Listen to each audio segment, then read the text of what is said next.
Here I have XIAOMI Mi Mix 2S, and today I'm going to show you how to perform force restart operation on this device.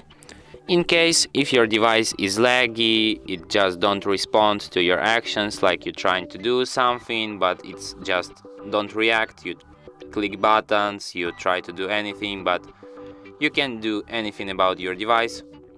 So what you can do about it in this kind of situation or any other kind of situation, hold down power key and volume down for about 5 seconds, and after that your device will be forcefully restarted and won't be laggy anymore.